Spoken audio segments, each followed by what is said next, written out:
एक गांव में किसी आदमी के पास बहुत सी गायें थी। वो गायों का दूध बेचकर अपना गुजारा करता था। एक बार उनके गांव में कई महात्मा आए और वहां यज्ञ करने लगे और वो वृक्षों के पत्तों पर श्री कृष्ण लिख रहे थे। वो व्यक्ति रोज अपनी गायों को वहां चराने ले जाता था। एक दिन एक गाय ने वो श्री कृष्ण नाम लिखा पत्ता खा लिया। शाम को जब सभी गायें वापस अपने बाड़े में चली गई तब वह गाय श्री कृष्ण बोलने लगी। तभी सारी गायें उसे बोली, ये तुम क्या बोल रही हो? तो वह बोली, श्री कृष्ण नामाम रूपी पत्ता मैंने खा लिया है। ऐसा लगता है ये नाम मेरे अंदर समा गया और मेरा अहंकार चला गया।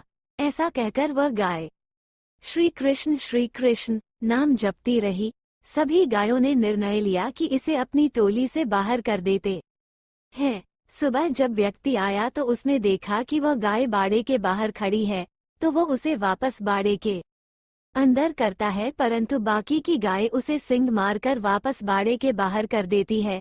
उस व्यक्ति को कुछ समझ नहीं आता कि सभी गायें इसे दूर क्यों कर रही है। इसको कोई बीमारी तो नहीं हो गई? कहीं ऐसा ना हो कि एक गाय के चक्कर में मेरी सभी गायें बीमार हो जाए। तो वो व्यक्ति रात को उस गाय को जंगल में छोड़ आता है। जंगल में एक चोर को वह गाय मिलती है। वो उसे दूर गांव में ले जाकर किसी किसान को बेच देता है। वह किसान भी देखता है कि यह गाय सारा दिन श्री कृष्ण जपती रहती है। अब किसान उस गाय का दूध बेचकर अपना गुजारा करने लगा। श्री कृष्ण नाम के प्रभाव से उस गाय का दूध अमृत समान हो गया। दूर दूर से लोग उस गाय का दूध लेने आने लगे और उस किसान के घर के हालात सुधरने लगे। एक दिन राजा के मंत्री वहां से गुजर रहे थे। तभी वो किसान के घर रुके तो किसान ने उन्हें उस गाय का दूध पिलाया। वो दूध पीकर मंत्री किसान से बोले, हमने ऐसा दूध कभी नहीं पिया। किसान बोला, ये तो इस गाय का दूध है जो सारा दिन श्री कृष्ण करती रहती है। श्री कृष्ण नाम का जाप करती उस गाय को देखकर मंत्री हैरान रह जाते हैं और वापस महल को लौट जाते हैं। उन दिनों उस नगर की रानी बीमार थी। कई वैद्यों के उपचार के बाद भी जब वह ठीक ना हुई तो राजगुरु बोले कि रानी को तो भगवान ही बचा सकते हैं। तभी मंत्री ने राजा को उस गाय के बारे में बताया। राजा को इस बात पर विश्वास नहीं हुआ और वो मंत्री के साथ किसान के पास पहुंचे और उस गाय को देखकर हैरान रह गए। राजा किसान से बोले, ये गाय मुझे दे दो।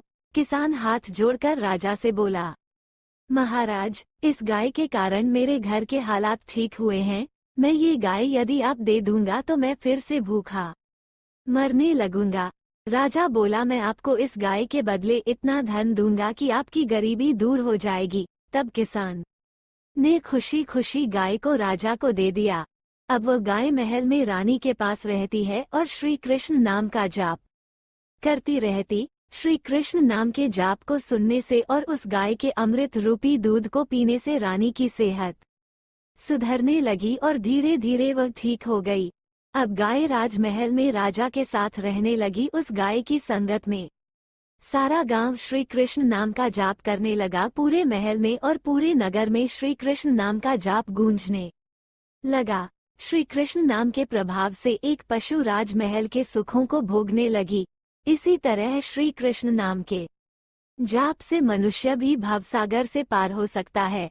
शिक्षा, गाय ने श्री कृष्ण की शरण चुनी। गाय की संगति में जितने भी लोग आए उन सब का जीवन सुधर गया।